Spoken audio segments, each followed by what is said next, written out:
Bismillahirrahmanirrahim. Assalamualaikum warahmatullahi wabarakatuh. Alhamdulillah, salatu wassalamu ala rasulillah wa ala alihi wa sahbihi wa mawalah, wa la hawla wa la quwata illa billah, amma ba'd. Puji syukur kita menjadikan kehadirat Allah subhanahu wa ta'ala atas segala nikmat yang telah diberikan kepada kita semua, sehingga pada kesempatan kali ini masih diberi kesehatan, kekuatan, dan ketabahan dalam menjalankan kegiatan kita sehari-hari. Kedua kalinya salawat dan salam mari kita panjatkan kepada junjungan kita Nabi Agung Muhammad SAW, yang kita harapkan syafaatnya kelak di hari kiamat. Masih membahas tentang peradaban Islam Daulah Utsmani. Pada kesempatan kali ini kita akan melanjutkan pembahasan submateri mengenai kemajuan peradaban Islam masa Daulah Utsmani. Kemajuan peradaban Islam masa Daulah Utsmani. Kebangkitan Daulah Utsmani diprakarsai oleh Muhammad I. Kemenangan Timur Leng atas Daulah Utsmani meninggalkan luka yang sangat mendalam. Ditambah lagi dengan adanya perselisihan antar saudara di dalam keluarga Utsmani. Berkat kecerdikan yang dikaruniakan oleh Allah Subhanahu wa ta'ala kepadanya, Muhammad I berhasil meredam perselisihan putra-putra Bayazid. Bisa dikatakan bahwa Muhammad I adalah pendiri Daulah Utsmani periode kedua setelah membawa bangsanya berjuang kembali meraih kejayaannya. Dengan tekad yang kuat, Muhammad I mempersatukan seluruh keluarga dan saudara-saudaranya. Akhirnya, Daulah Utsmani pun bisa bangkit dan berjaya kembali, melampaui kejayaan yang diperoleh pendiri Daulah Utsmani pada masa sebelumnya. Daulah Utsmani sebagai Daulah Islamiyah diakui kembali sebagai penguasa dunia dengan kemajuan peradaban dan ilmu pengetahuan. Di antara para penguasa Daulah Utsmani generasi kedua yang membawa puncak kejayaannya adalah: yang pertama ada Muhammad I, yang kedua Murad II, yang ketiga Muhammad II Al-Fatih, yang keempat Bayazid II, yang kelima Salim I, dan yang keenam Sulaiman Al-Qanuni. Muhammad I memimpin antara 817 sampai 824 Hijriah atau 1403 sampai 1421 Masehi. Muhammad I adalah putra bungsu dari Bayazid. Setelah berkuasa menggantikan ayahnya, ia mulai menyusun kekuatan kembali dan memulihkan keadaan Turki Utsmani dari upaya memecah belah yang dilakukan oleh Timur Leng. Strategi Muhammad I adalah menjalin hubungan diplomatik dengan para penguasa Bizantium dan Venesia, dengan maksud agar kedua negeri ini tidak mengganggu kerja utamanya, yaitu mendamaikan kekhalifahan Utsmani. Berkat usahanya yang gigih, Muhammad I berhasil mengangkat citra Daulah Utsmaniyah sehingga dapat bangkit kembali, yaitu dengan menyusun pemerintahan, memperkuat tentara, dan memperbaiki kesejahteraan kehidupan masyarakat. Sultan Muhammad I adalah sosok yang sangat cinta kedamaian dan ilmu pengetahuan. Mencintai fuqaha termasuk alasan memindahkan ibu kota dari Adrianople ke Bursa, karena Bursa sering juga disebut sebagai kota para fuqaha.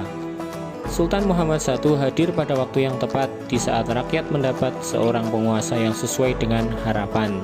Namun Allah Subhanahu wa ta'ala berkehendak lain.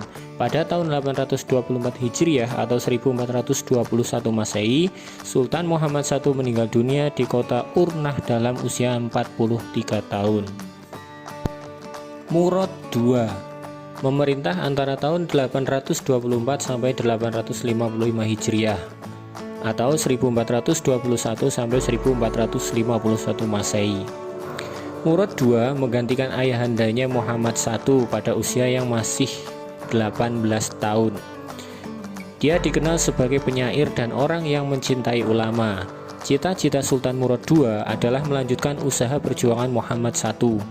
Prioritas utama perjuangannya adalah merangkul kembali daerah-daerah yang terlepas dari Daulah Utsmani sebelumnya, yaitu daerah Asia Kecil, Saloniki, Albania, Falah, dan Hongaria. Sultan Murad II membuat istana penguasa bernuansa akademis. Hal tersebut dilakukan agar kegiatan keilmuan tetap berkembang pada zamannya. Dia mengirimkan sejumlah uang untuk kesejahteraan penduduk Mekah, Madinah, dan Baitul Maqdis sebanyak 3.500 dinar setiap tahunnya. Sultan Murad II menghembuskan nafas terakhir pada tanggal 16 Muharram 855 Hijriah. bertepatan dengan tanggal 18 Februari 1451 Masehi di Adrianopel menjelang usia 47 tahun, dan sesuai wasiatnya kemudian dimakamkan pada hari Jumat di samping Masjid Jami' Muradiyah di Bursa. Yang ketiga adalah Muhammad II atau dikenal dengan Sultan Muhammad Al-Fatih. Ia memerintah antara tahun 855 sampai 884 Hijriah atau 1451 sampai 1481 Masehi. Al-Fatih adalah gelar kebanggaan beliau karena berhasil menaklukkan Konstantinopel. Muhammad Al-Fatih atau Abu Al-Khairat diangkat menjadi pemimpin Daulah Utsmaniyah ketika baru berumur 22 tahun. Muhammad Al-Fatih berusaha membangkitkan kembali sejarah umat Islam sampai dapat menaklukkan Konstantinopel sebagai ibu kota Bizantium. Sejak beliau, Muhammad Al-Fatih sudah dididik oleh ulama-ulama Rabbani. Di antara gurunya adalah Muhammad bin Hamzah Al-Dimashqi Ar-Rumi. Beliau lebih populer dengan sebutan Syekh Syamsuddin. Di antara gurunya lagi adalah Syekh Ahmad bin Ismail Al-Qurani. Nabi Muhammad SAW pernah bersabda, pada suatu saat kota Konstantinopel pasti akan ditaklukkan oleh umat Islam, dan sebaik-baiknya pemimpin adalah yang menaklukkannya, dan sebaik-baik pasukan adalah pasukannya. Konstantinopel merupakan kota yang sangat penting dan belum bisa dikuasai penguasa Islam sebelumnya. Nah, Muhammad Al-Fatih inilah yang akhirnya berhasil menguasai Konstantinopel dengan perencanaan dan persiapan yang matang dan juga strategi yang baik. Kota Konstantinopel jatuh ke pangkuan umat Islam pada 20 Jumadil Ula 857 Hijriah atau 29 Mei 1453 Masehi. Setelah memasuki Konstantinopel, di sana terdapat sebuah gereja bernama Hagia Sophia atau Gereja Hagia Sophia. Al-Fatih memasuki gereja tersebut yang digunakan sebagai tempat perlindungan terakhir para pendeta, rahib, dan masyarakat. Al-Fatih dengan kebaikan akhlaknya memberikan sikap bijaksananya dan memberikan perlindungan kepada seluruh penduduk Konstantinopel. Setelah salib-salib, berhala, dan gambar-gambar diturunkan, Hagia Sophia dibersihkan dan kemudian dijadikan sebagai masjid bagi umat Islam. Akhirnya, kota Konstantinopel dijadikan sebagai ibu kota kerajaan Turki Utsmani dan namanya diganti menjadi Istanbul atau kota Islam yang kemudian dikenal dengan nama Istanbul. Yang keempat, Bayazid II memerintah antara 884 sampai 918 Hijriah atau 1481 sampai 1512 Masehi. Menggantikan kedudukan ayahnya, Bayazid II merupakan penguasa yang tidak terlalu kuat. Pada masanya terjadi perselisihan dengan saudaranya yaitu Jem, yang diikuti juga oleh pengikut Jem. Ketidakharmonisan ini sedikit banyak berpengaruh terhadap kondisi masyarakat yang sebelumnya sangat dinamis. Bayazid II sangat perhatian terhadap pembangunan dan sarana umum, termasuk zawiyah yaitu tempat berkholwat para sufi. Kesejahteraan para guru atau pengajar juga sangat diperhatikan. Sultan dikenal sebagai seorang pemimpin yang mencintai penduduk dua kota suci yaitu Mekah dan Madinah. Pada tanggal 18 Safar 918 Hijriah atau 25 April 1512 Masehi, Sultan Bayazid II menyerahkan estafet kepemimpinannya kepada Sultan Salim I. Sultan Bayazid II meninggal dalam perjalanan ke Daimutika. Jenazahnya kemudian dibawa ke Istanbul dan dikuburkan di dekat Masjid Jami' yang dibangunnya. Yang kelima yaitu Sultan Salim I, memerintah antara tahun 918 sampai 926 Hijriah atau 1512 sampai 1520 Masehi. Selama menjabat sebagai pemimpin tertinggi, Salim I membuat wajah baru dalam pemerintahan Daulah Utsmani. Di masa pemerintahannya banyak kebijakan yang dilakukan dalam bidang kemiliteran. Salim I merupakan salah satu penguasa Utsmani yang paling berhasil dan dihormati, giat, dan juga pekerja keras. Meski masa kekuasaannya terbilang cukup singkat, para sejarawan sepakat bahwa Salim I telah mempersiapkan Daulah Utsmani untuk mencapai titik puncaknya pada masa putra dan penerusnya, yaitu Sulaiman Al-Qanuni. Salim I juga seorang pujangga yang menulis puisi dalam bahasa Turki dan Persia menggunakan nama Mahlas Selimi, yang kumpulan puisi Persianya masih utuh hingga hari ini. Dalam salah satu puisinya, dia menulis, sebuah permadani cukup besar untuk diduduki oleh dua orang sufi, tetapi dunia tidak cukup besar untuk dua orang raja. Dan yang keenam adalah Sulaiman Al-Qanuni. Dia memimpin antara 927 sampai 974 Hijriah atau 1520 sampai 1566 Masehi. Sulaiman lahir pada tanggal 6 November 1469 Masehi di Trabzon. Sulaiman I atau Sulaiman Al-Qanuni naik tahta pada saat Turki Utsmani mengalami puncak kejayaan. Peristiwa penting di masa kepemimpinannya ialah upaya penyempurnaan Undang-Undang Turki Utsmani.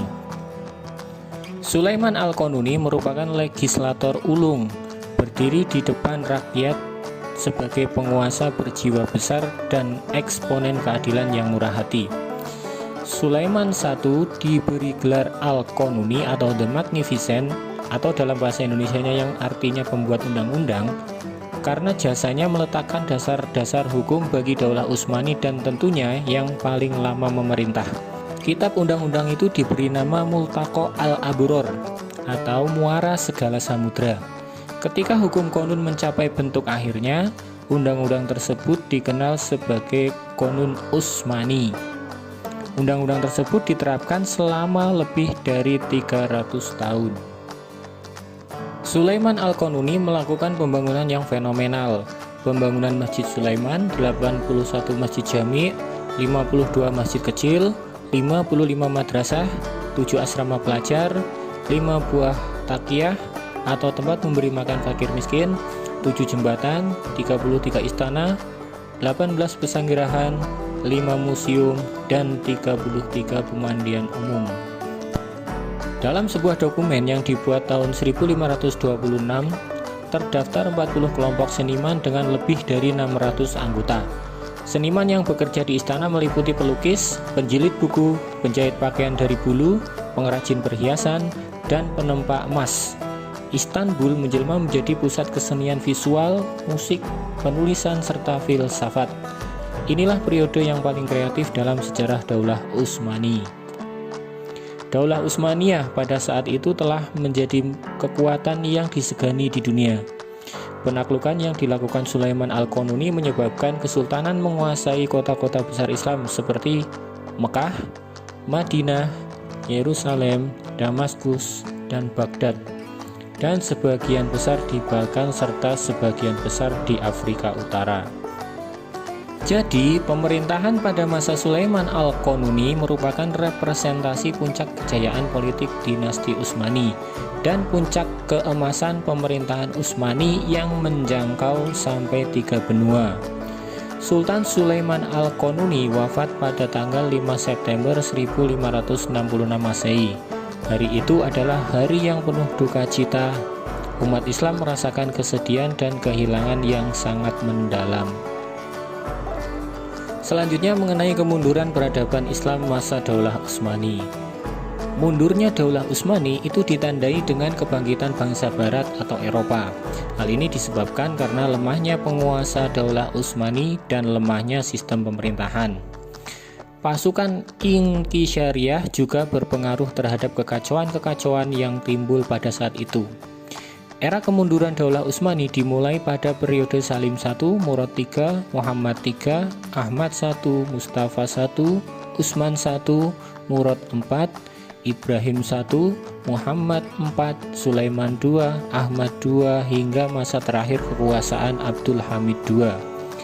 Daulah Utsmani berakhir pada tahun 1909 Masehi dan benar-benar dihapuskan pada tahun 1924 dan berganti menjadi Republik Turki. Adapun runtuhnya Daulah Utsmani setidaknya disebabkan oleh faktor-faktor sebagai berikut. Yang pertama, kondisi pemerintahan yang lemah dan kemerosotan akhlak para pemimpin Daulah Utsmani.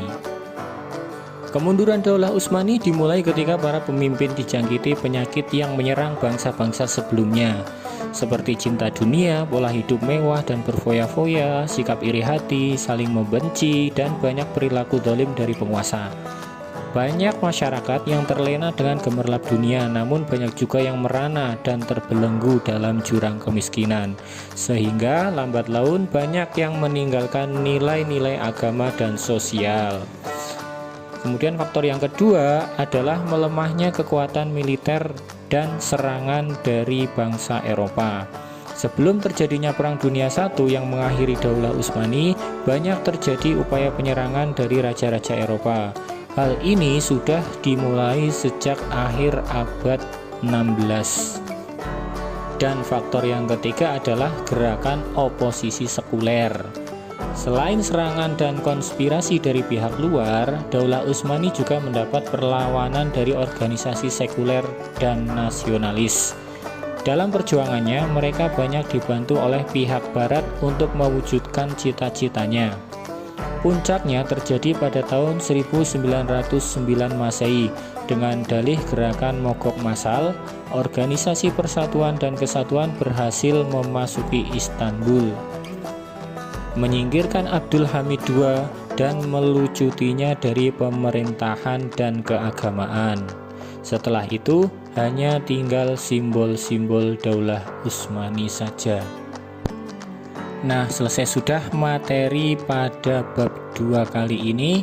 Banyak sekali hikmah dan pelajaran yang bisa kita petik mengenai peradaban Islam pada masa Daulah Utsmani. Semoga bisa menjadi bahan renungan bagi kita semua, khususnya pemuda Islam, bahwa dulu Islam itu pernah berjaya menguasai 3 benua. Dan kita dapat lebih bersemangat lagi untuk mengembalikan kejayaan Islam di masa yang akan datang. Amin ya robbal alamin. Sekian dulu dari saya, kurang lebihnya mohon maaf. Terima kasih. Wassalamualaikum warahmatullahi wabarakatuh.